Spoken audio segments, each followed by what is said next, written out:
As Project Zomboid has slowly taken over my free time and slowly encroaching over the rest of my life, I felt it best to document my survival in a diary format. The purpose? To educate, to entertain, I think, but mostly to document the slow decline of my sanity. Project Zomboid, a game that has many difficulty levels and variants, but I chose to play it on Apocalypse, the default and hardest difficulty, without changing any settings. The character I created was extremely underweight, thin-skinned, incredibly thirsty, and prone to all manner of weak fortitude problems. However, in return, I was outdoorsy, fit, a regular leadfoot, and the best positive trait of all, Irish. I had named myself Mr. Sensitive in honor of my good friend and manager Nick, who requested one day via Discord that I stop calling him a certain word that starts with a C, despite him being a New Yorker and thus one of the hardest individuals on the planet. Mr. Sensitive was born that day, and I hope it is the only one of his lineage. I was just a skinny lad, never knew no good from bad. To whom it may concern, I'm recording this so my story won't be forgotten. Day 1, Mr. Sensitive. I'm in Riverside, Kentucky. It occurred to me that if the realtor had placed the for sale sign facing the street, my house could probably have been sold by now. Maybe I could have gotten away before the entire state clamped down. Stupid undead. But this is America, and a man's house is his castle. So I decided I'd rummage through my neighbor's place. The window was stuck, but I managed to pry it open. Jim was never much of a handyman. He always borrowed my tools, and he never handed them back. Where's my premium deluxe screwdriver set with voice-activated facial recognition and fax modem now, Jim? I found Jim's wife in the kitchen. Poor Brenda. Brenda had my can opener. Jim had borrowed that last month, though, and I took it back. I'd only let Jim borrow it because Brenda had nice, well, assets. I admit I was getting hungry. Since I was planning on selling the house and leaving anyway, I hadn't stocked up on groceries when the zombies started showing up and nibbling on the locals. Luckily for me, Jim and Brenda weren't going to need theirs anymore. I helped myself to some snacks. Butter counts as a snack, right?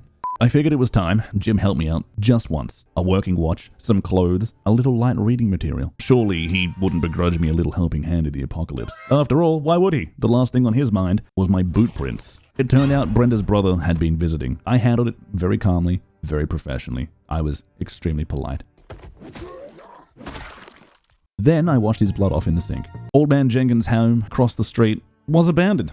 Fantastic. He got out early. I wish I'd been so lucky. He had curtains, which I was sure would come in handy. I took them. All of them. I decided to take a look inside the house across the street where the Garrett family used to live. I love the Garretts. Great people. Strong people. Turns out, even though they're gone, their alarm system still works. Good for them. Not so good for me. The first responders these days are likely to be hungry. I decided to head back to Jim's place to hide out for a while. Thankfully, Jim's TV still worked. Well, actually, it was my old TV. Jim borrowed it the spring before last. I covered some windows, and I figured I'd catch some Sesame Street or something while the neighborhood watch calmed down. I wish I hadn't smoked the last of my stash last week. Jim was eyeballing me, trying to gild me. Don't blame me, Jim. You were dead when I killed you. I decided it was time to leave. I couldn't take Jim's stare anymore. The neighborhood watch was after me. Again.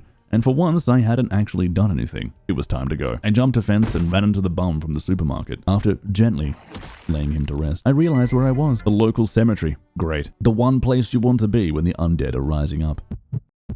There was a house up the street that looked promising. Nobody home, at least that I could tell. And I would need a place to sleep tonight without becoming someone's midnight snack. What are you doing in my house? I cleared the building and the yard of former neighbors as best I could with what I had. A saucepan. One of them got a lucky shot in. It's fine. It's fine. It's probably fine. It's fine. It's fine. I'm sure it's fine. I'm fine. It's all good. It's fine, right? It's all good. It's just my foot. Punching the neighbors is fun. Not to mention cathartic. But it gets exhausting. But I had spied with my little eye something back at Jim's place I could use to pass the time. My old television. I mean, he didn't need to borrow it any longer, but too much television can rot your brain, but I'm like 99% sure it didn't cause the zombie outbreak. I was willing to roll those dice. I scampered back to my new hideout to plug it in and see if anything good was on. There wasn't, but I watched anyway. Old habits do indeed die hard. By the white glow of the television, I read a book, gaining and consuming knowledge at a rapid pace so that eventually I could become stronger, superior, more Irish.